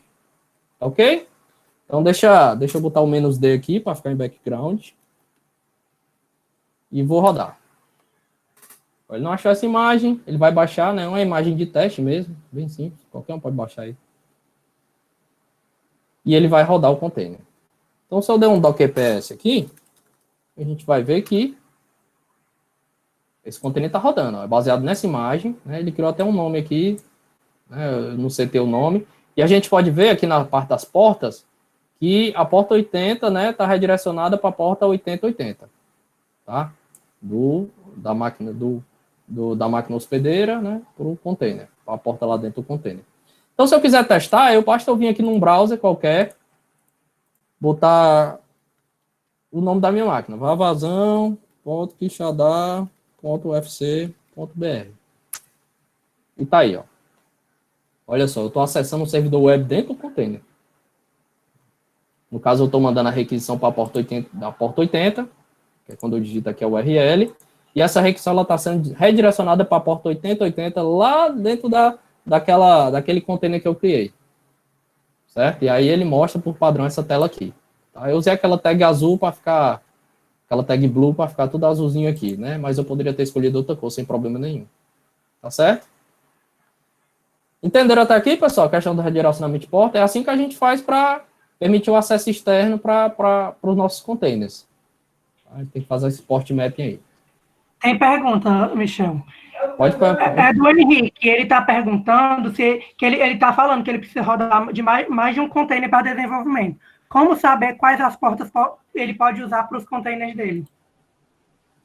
Bem, primeiro você tem que saber quais são o que é que o firewall lá de onde você vai rodar disponibiliza de porta para você, né, no servidor. Né? Aí as portas que você tiver disponível, você vai fazendo um port mapping para cada um dos containers que você precisa criar. Mas, claro, cada um deles tem que usar uma porta única, certo? Do seu servidor. Então, vamos dizer que você tem as portas 8080, 8081, 8082 e 8083 abertas lá no seu servidor. Então, você pode pegar cada uma dessas dessas portas aí e alocar para um container diferente, certo? E aí não importa qual é a porta que vai estar rodando lá no container, porque o port mapping, ele só vai, no final das contas, ele só vai se preocupar quais são as portas do servidor que você está querendo usar, tá? Você pode ter todos os seus containers com um serviço web rodando na mesma porta 8080, mas na hora de fazer o port mapping, você tem que botar uma porta diferente do servidor para cada uma delas. Não sei se ficou claro isso. Pronto, ele disse que ficou. Perfeito. Ótimo. Beleza, pessoal? Então, vamos continuar aqui. Já está acabando, tá? Não sei se vocês estão gostando ou não, mas já está acabando.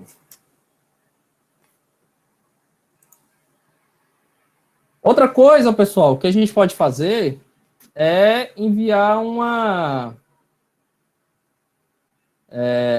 setar variáveis de ambiente dentro dos containers que você está instanciando. Então, por exemplo, tem algumas imagens que obrigam você a setar variáveis de ambiente quando você está inicializando o container, certo? Tem imagens que obrigam. Exemplo, a imagem do MySQL. A imagem do MySQL, ela exige que você sete uma variável de ambiente e já quando você está rodando o Docker Run, que é a variável de ambiente MySQL rum password, que é o que define a senha, né, do usuário root do MySQL. Então, essa variável de ambiente você já tem que passar quando está digitando o Docker Run, certo? Ela precisa saber, na hora que está inicializando, qual é a senha do root do MySQL. Tá legal? Só para exemplificar. E aqui eu botei um outro exemplo, né, para a gente mostrar como é que faz para a gente setar a variável de ambiente quando a gente está inicializando um container. Então, ó, eu tô usando aqui Docker Run, --name, head-app. Estou fazendo a redireção na netport para que a gente consiga acessar, né, novamente aqui para testar. E aí, a opção que a gente usa, é porque cortou aqui, né? Mas a opção que a gente usa para setar uma variável de ambiente é o "-e". E aí eu posso usar quantos "-e" eu quiser, né? Dependendo da quantidade de variável de ambiente que eu quero setar. E eu estou setando uma variável de ambiente aqui, que é essa app_color, né? Que eu estou definindo ela como red. E aí eu estou usando essa imagem exemplo aqui, ó, né? É o code cloud /simpleweb. Né? É bem parecido com essa aqui, só que eu não estou usando tag, né? Por quê? Porque agora eu quero dizer, a partir de uma variável de ambiente, qual é a cor que eu quero mostrar lá na tela, né? Do sitezinho que ele abre, por padrão. Então, para isso, se eu usar essa imagem, eu posso setar via variável de ambiente a cor que eu quero mostrar. Tá certo? Então, vamos rodar esse comando aí para a gente ver como é que vai ficar lá esse negócio. Então, primeiro de tudo, deixa eu dar um Docker PS aqui, que eu acho que já tem um bocado de imagem rodando. Bem, primeiro de tudo, eu tenho que derrubar esse container aqui, tá? Eu vou digitar um comando só para derrubar ele, mas depois eu falo dele para vocês. Ó, na verdade, eu vou falar agora. Se eu quiser parar um container, por exemplo, aquele container daquela primeira imagem que eu levantei, que já tem um mapeamento de porta, 8080, né? Ele está rodando, e se eu for tentar rodar com o mesmo mapeamento, vai dar um problema e ele não vai inicializar o novo container. Então, primeiro eu tenho que parar esse container aqui para que eu possa rodar o exemplo que eu quero fazer agora. Então, eu vou dar um docker stop, e aí ou eu uso o nome do container, tá? Ou eu uso o ID dele. E aí eu prefiro geralmente usar o ID. Por quê? Porque eu não preciso usar o ID todo. Eu posso botar só o comecinho do ID, que se esse comecinho já for suficiente para diferenciar de todos os outros, ele já exclui para mim, ele já aplica para mim. Então, vou botar só os 3 primeiros dígitos aqui, ó. Docker stop 29C, que é exatamente os 3 dígitos aqui iniciais do ID do container. Dá um Docker stop, ele demora um pouco, porque ele vai derrubar o container, né? Mas, pronto, terminou. Então, se eu der um Docker PS-A aqui, ele vai estar aqui e vai estar terminado, certo? Ele já não está mais rodando. Então, agora eu posso criar outro container com esse mapeamento, e é o que eu vou fazer. Eu vou dar um Docker Run. Vou botar um nome agora, né? -d aqui. Deixa eu criar aqui na outra tela, que é melhor. Então, vou dar um Docker Run. -d, né? -name.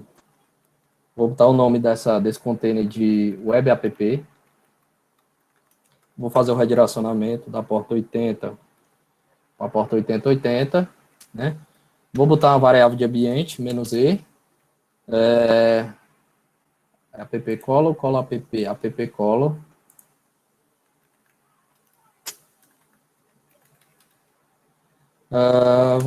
Vou querer dar com o red, né? Que ele mostra. Tu botou F ali em vez de D, ó. Oi? Tu botou F, docker run, aí /F, traço F. Ah, tá. Muito obrigado. -d. E aí eu boto o nome da imagem. Falou. Opa, deu um pau aqui, calma aí. Pronto. Eu vou botar o nome da imagem sem a tag, né? Veio todo zoado aqui a imagem. Deixa eu copiar aqui de outro canto que é melhor.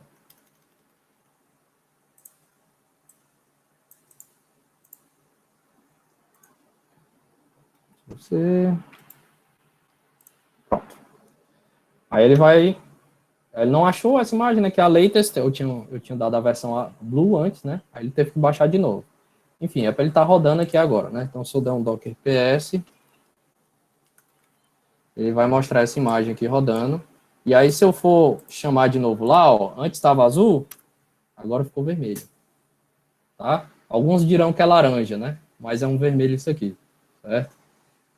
Por quê? Porque agora eu estou setando a cor pela variável de ambiente. Ao invés de puxar por uma tag específica de cor, eu estou usando a variável de ambiente para determinar a cor que eu quero. Então, eu poderia ter botado outras variáveis de ambiente, poderia botar um green, para botar um verde aqui, sem problema nenhum. Tá certo? É para isso que serve as variáveis de ambiente. A gente usa para configurar o nosso serviço na hora que a gente está inicializando o container. Tá bom, pessoal? Bem, mas aí, o que é que acontece?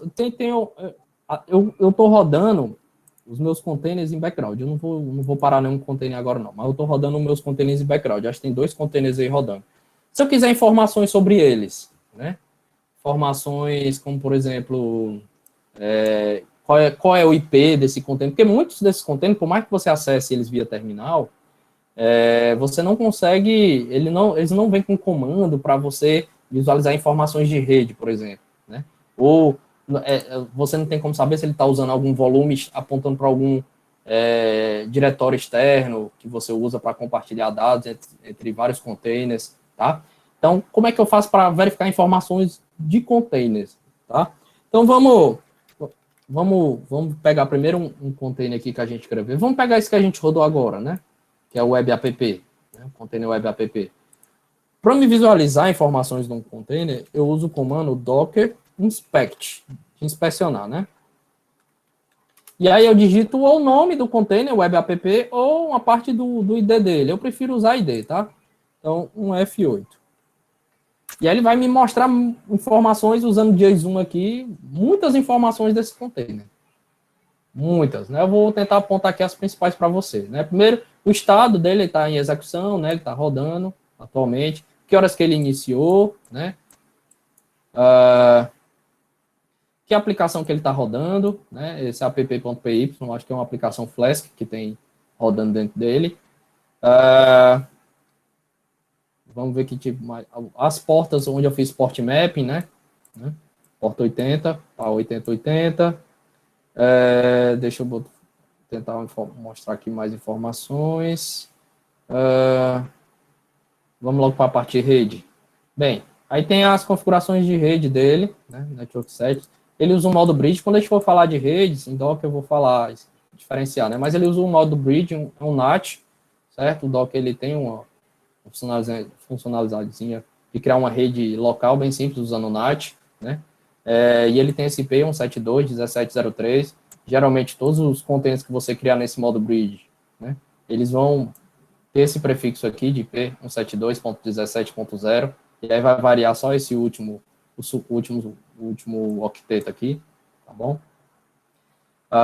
E aí endereço MAC, né? Endereço de gateway, várias outras informações. Legal? Então, se eu quiser saber informações de um container, é o Docker Inspect. E aí, a gente viu que a gente rodou a aplicação em background, né? E aí, se eu quiser ver os logs da aplicação, como é que eu faço? Né? Porque antes, quando eu rodava o foreground, ele já mostrava tudo na tela para mim, né? Mas agora não mais, né? Por quê? Porque agora eu estou rodando no background. Mas se eu quiser ver aqueles logs em algum momento, para ver se deu algum problema no serviço, Aí eu uso o comando docker logs. Mas deixa eu só pegar o ID aqui do container que eu quero ver. Docker ps. Ó, eu vou pegar desse container aqui do Redis, ó, que eu criei. Então eu vou dar um docker logs. E aí, novamente, eu posso usar o ID ou o nome do container. Eu vou usar agora o nome do container. Redis-db2. E ele vai imprimir para mim os logs, ó. Certo? Aqueles logs que ele mostrou quando eu inicializei o container, ele vai mostrar aqui agora, os últimos, né? Sempre os últimos. Então, que vai variar, vai aparecendo, vai atualizando sempre no tempo, né? Mas eu estou mostrando aqui só os últimos. Ok? Então, o Docker Logs ele serve para você ver os logs dentro do container para ver se o seu serviço está rodando direitinho. Tá bom? E aí, se eu quiser saber questão de consumo de recursos, né? Porque assim, no fim das contas, o que é um container? É um processo do sistema operacional. E como um processo do sistema operacional, ele vai, né? O sistema operacional ele vai escalonar recursos para esses containers, recursos, memória, CPU, né? E aí como é que a gente sabe o quanto é que esses containers eles estão usando de CPU de memória, quanto eles estão usando de largura de banda, né? É importante que a gente tenha esse tipo de informação, tá? E aí tem um comando só para a gente fazer isso, que é o docker stats, né? Docker espaço stats, né? De estatísticas, né? Então tem um docker stats que eu posso simplesmente colocar assim e dar um enter, que ele vai abrir um stream aqui para mim, ó, onde ele vai ficar atualizando toda hora essas informações. Então eu tenho dois containers ativos, né? São esses dois aqui, o WebApp e o Redis, né? E a gente vê quanto ele está consumindo de CPU, vê quanto ele está consumindo de memória, ó, daqueles meus 7 GB. Então, basicamente, um container ele pode usar todos os recursos do seu computador, se ele for muito pesado, tá legal? A porcentagem de uso de memória, quanto eles estão usando de largura de banda para input, output, certo? E outros inputs e outputs aqui que são de escrita em disco, né? Escrita e leitura em disco. Ok? Michel, Oi. o Clebson, ele tá falando que ele... Eu vou ler o que ele falou. Ele falou assim, já tive problemas com o container, já tive problemas de um container ter que mandar requisições POST para a minha máquina via localhost, e eu não recebi essas requisições. Tive que fazer um ngrok. Tem alguma ideia do motivo? Peraí, repete a pergunta que eu não entendi. Ele falou assim, que ele já teve problemas com um container ter que mandar requisições POST para a máquina local dele. E ele não recebia essas requisições. Ele teve que usar ngrok, não sei o que é isso. Tem alguma ideia do motivo do problema dele? Ó, geralmente não é para dar esse tipo de problema. Por quê? Deixa eu sair aqui do Docker Stats, né? Deixa eu dar um if config aqui. Deixa eu ver se tem um if config ainda. Tem, pronto. Quando você cria um Docker, por exemplo, aqui eu estou trabalhando com Docker Bridge, né? Então, o que acontece? O Docker, ele cria uma bridge aqui na sua máquina hospedeira, né? E ela vai ter um IP. Então, geralmente, se você usar esse IP, que é o IP do gateway, né? Então, essa interface virtual aqui, essa bridge, né? Virtual, ela está funcionando como um gateway para os containers. Se você apontar para esse endereço IP aqui, é para funcionar. Então, por exemplo, se você tiver um serviço rodando aqui no localhost e dentro do container você apontar para esse IP aqui, é para dar certo fazer essa comunicação, né? Eu não sei por que não funcionou, tá? Mas, em teoria, você basta chamar esse IP aqui que você vai conseguir enviar as requisições, tá? Agora, o motivo aí que deu problema, eu realmente não sei. Se você apontou para esse IP, em teoria não era para ter dado problema. Agora, se deu, tem que investigar bem o que foi que aconteceu. Agora, não é para mandar para o IP do localhost, né? Não é para mandar para o 127.0.0.1, né? É para mandar para esse IP aqui, de dentro do container. Tem como jogar no chat aí, porque não tá aparecendo a tela. Pelo menos a minha aqui tá travada. Não está aparecendo na minha tela? Não, tá travada no terminal, mas não consigo ver nada. Assim, tá só o Consegue ver consegue ver aqui a minha seleção, ó? Não. Tá no... Vixe, então travou minha tela aí. É que, tipo assim, eu tinha lá um código rodando lá dentro do container, e aí ele mandava uma requisição POST, né, via localhost. Eu queria receber essa requisição no código Java que eu tinha feito, que rodando no localhost também, em outra porta. Só que ele não recebia. Aí Mas qual foi o IP que você mandou? no Docker era para ele enviar para localhost 8080, que é onde está Não, aí você não pode mandar para o localhost, tá?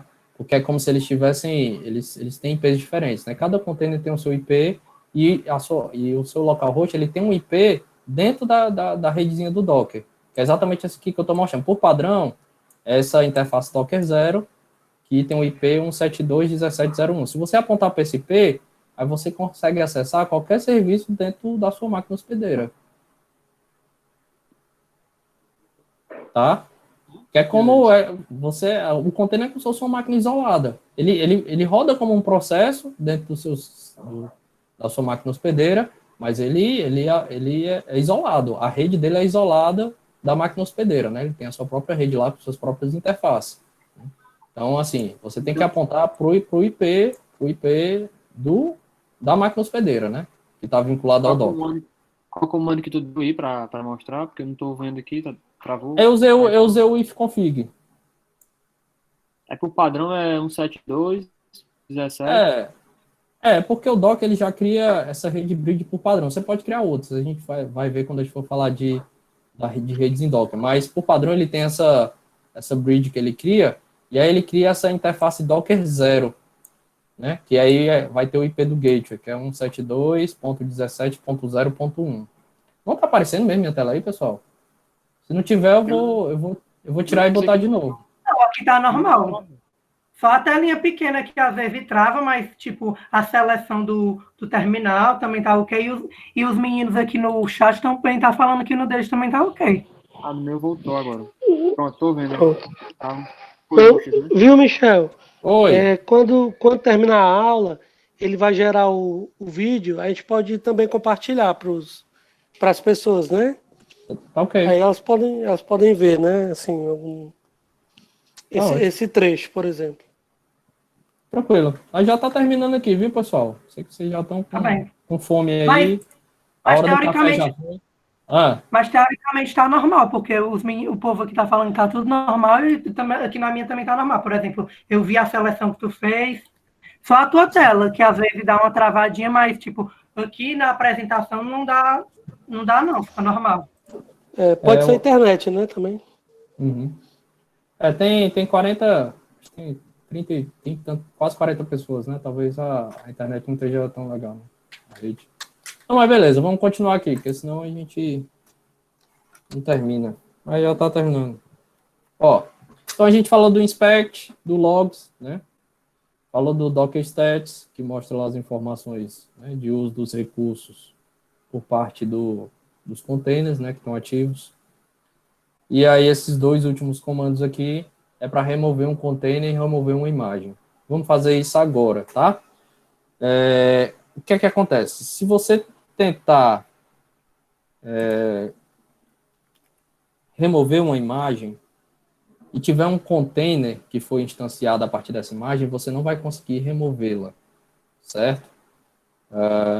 Claro, tem formas de você fazer. Você pode forçar a remoção, e aí o comando também vai remover todos os containers que foram criados a partir dessa imagem.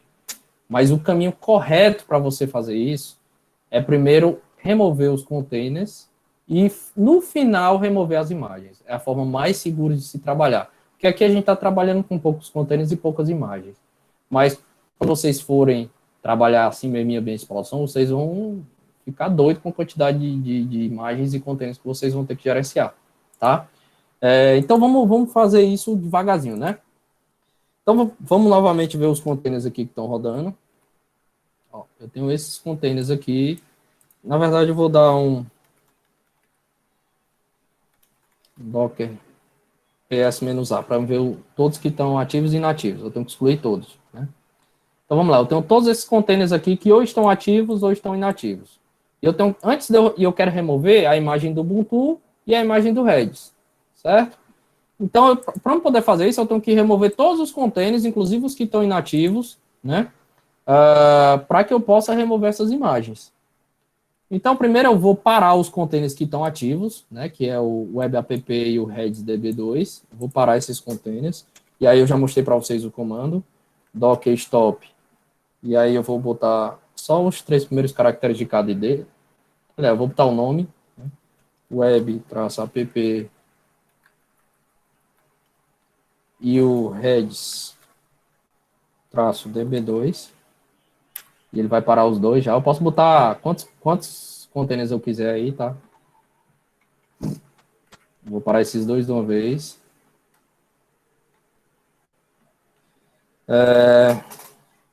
E aí agora é a tarefa ingrata, né? De excluir todos esses containers. Então vou dar um docker rm, que é para remover os containers. E agora eu vou usar o ID deles, tá? Eu vou botar todos aqui, um F8, 29C, 23C, 2D9, 80B9, 9A3, 21B, 022, 384 e só. E excluir todos eles, certo? Se eu for dar um docker ps-a, não é mais para ter nenhum container aqui. Exatamente, não tem mais nenhum container. Aí agora, eu posso excluir as imagens. É o caminho mais seguro, tá? E eu vou excluir essas duas aqui, ó, Heads e Ubuntu. E aí eu dou um docker. A gente usou o docker rm para excluir os containers. Para excluir as imagens, docker rmi. E de image, né? Docker rmi. E aí eu boto as imagens que eu quero excluir. Heads. Com clear. Docker images. Pronto. Só ficou aquele heads lá com a tag 5.0, né? Mas o heads latest foi excluído. Tá certo? Então pronto. Mandaram uma pergunta aqui, Michel. Pode Foi o perguntar. Javel. E ele falou que ele estava pesquisando e viu que instalar o Docker para o Windows Home é mais demorado que para as outras coisas. Enfim. O senhor teria algum link para ajudar a fazer? Tipo, eu acho que ele quer algum link para ajudar na instalação no Windows. Vamos lá. A última coisa que eu assim, eu não sei, eu ainda não tive essa oportunidade, porque é uma coisa recente, né? Essa questão de usar Docker com Windows. Mas, por exemplo, tem duas aplicações para você botar o Docker para rodar no Windows. Tem o Docker Desktop e tem o Docker Toolbox, né? O Docker Desktop foi o último que saiu e ele só roda no Windows 10 Professional ou Enterprise. Sim, eles disseram que ele e outro menino, que é o Henrique, eles disseram que tiveram esse problema na instalação dele no Windows Home, porque eles pedem para instalar via Docker Toolbox. Exatamente. Então, se você não vai, se o seu Windows 10 não é Professional e nem Enterprise, você tem que instalar, não é o Docker Desktop, é o Docker Toolbox. E aí você tem que ter um VirtualBox lá rodando também, né? Porque ele vai usar o VirtualBox para criar uma máquina virtual onde ele vai rodar o Docker Engine dentro dessa máquina virtual. É a gambiarra que ele usa, né? Mas o caminho é esse, tá? O Docker Desktop, por que ele exige o Windows 10 Professional ou Enterprise? Porque ele usa o Hyper-V, que é uma ferramenta de virtualização do Windows, né? E essa ferramenta, ela só vem, é um concorrente do VirtualBox, né? E essa ferramenta, ela só vem, por padrão, nessas versões do Windows 10, certo? Então, não tem muito o que fazer. Se você não tem o Windows 10 Professional Enterprise, você tem que trabalhar com Docker Toolbox. Só ele basta, certo? Não sei se ficou claro aí a dúvida.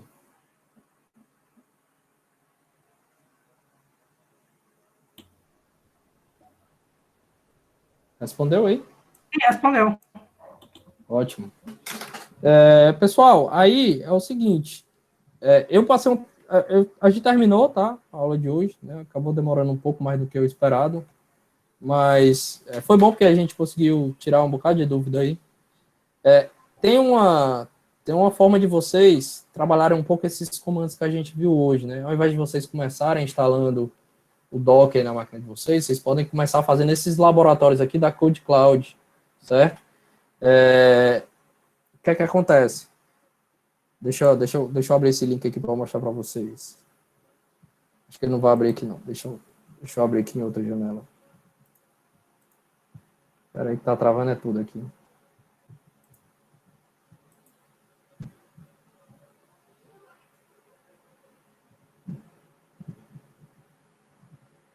Aguenta aí, pessoal. Pronto. Como eu estou no Windows, né, é normal esses travamentos, né? Então, ó, eu botei o link para vocês lá no slide, vocês podem só copiar e colar aqui. Aí, o que é que tem? Deixa eu mostrar aqui para vocês. Você tem uma série de laboratórios aqui, tá em inglês, tá? Mas não é, são laboratórios bem simples, né? O inglês bem básico mesmo, que dá para qualquer um acompanhar, tá? Ele tem 9 laboratórios aqui, né? Basicamente abarca tudo que a gente vai ver aqui no mini curso, certo? São laboratórios muito rápidos de fazer, acho que 10 minutos você faz cada um deles, sem problema nenhum. E aí, como é que ele funciona? Você, por exemplo, eu passei para vocês, para esses comandos que a gente viu hoje, fazer esses 3 primeiros laboratórios, certo? Lab 1, Lab 2, Lab 3. Como é que a gente faz esses laboratórios? Você clica nele, né, tá aqui no Lab 1, ele vai mostrar aqui uma tela para você acessar o laboratório. Aí você clica para acessar o laboratório. Ele vai dizer aqui que você tem um tempo de 60 minutos, você não vai precisar disso, né? A não ser que você queira fazer outra coisa ao mesmo tempo, tá? É muito simples o laboratório, você pode iniciar o cenário. Quando você iniciar o cenário, o que é que ele vai abrir? Ele vai abrir um terminal para você. Ele vai abrir um terminal já com o Docker rodando. Então, você pode dar os comandos do Docker aqui tranquilamente, né? Vai dar um Docker PS, e ele já criou para você. Isso aqui é no Firefox, viu, que eu estou abrindo. Bem, mas o que é que eu tenho para fazer aqui? Nessa aba aqui, ó, tem a aba terminal e tem a aba quiz portal. Se você clicar nessa aba aqui, ele vai abrir uma outra janela.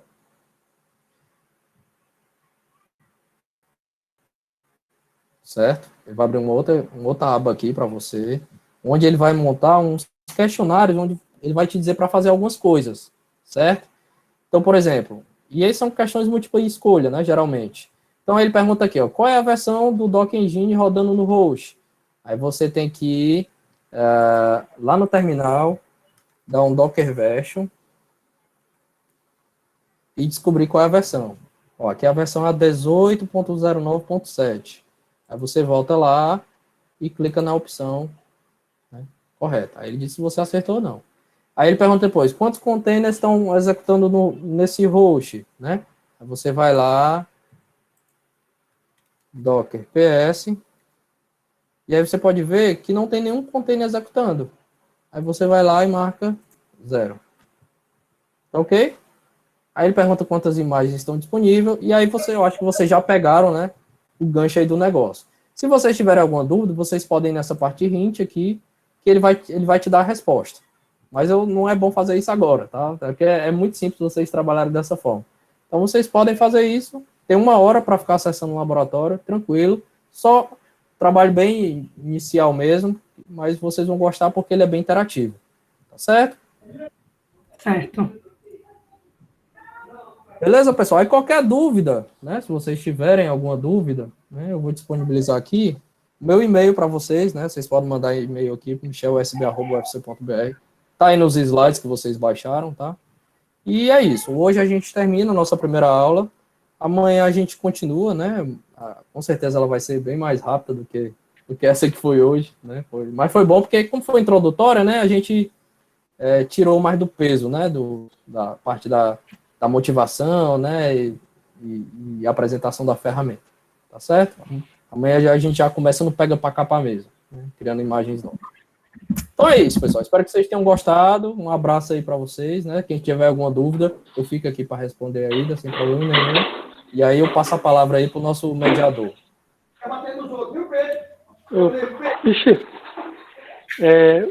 Michel, obrigado, viu, cara? Foi muito bom. Até eu gostei do doc agora. Até eu entendi. Bota os alunos para entregar os trabalhos em doc. Gente, tem gente perguntando aqui os slides, né? Já Eu disponibilizei. acho que já disponibilizou, né? E Pronto. teve o Elton aqui que ele mandou o link, porque teve gente que eu acho que não conseguiu ver, mas pelo link você consegue Pronto. acessar. Eu não sei se todo mundo, eu acho que todo mundo, eu não sei se vocês têm acesso a isso, mas depois vocês chequem, porque no meu caso aqui, na agenda, fica o evento e fica o anexo, o vídeo da aula. Aí se vocês, depois vocês me dizem pra gente, qualquer coisa a gente pode enviar, né, compartilhar com vocês esse vídeo. Ele tá sem edição, né? Só o link do Drive. Isso, Viu, ele tá Michel? só com o link do Drive. Beleza. Beleza. A gente manda, qualquer coisa a gente pode mandar e se alguém tiver alguma dúvida, mas certo. assim, pode mandar por e-mail. Tá bom, então estou à disposição. Tá bom. Então, Michel, obrigado novamente aí. E amanhã vai ter de novo, né? Tá, com certeza. Estaremos aqui. Valeu, pessoal. Um abraço. Valeu. Obrigado, Valeu, Michel. Ah.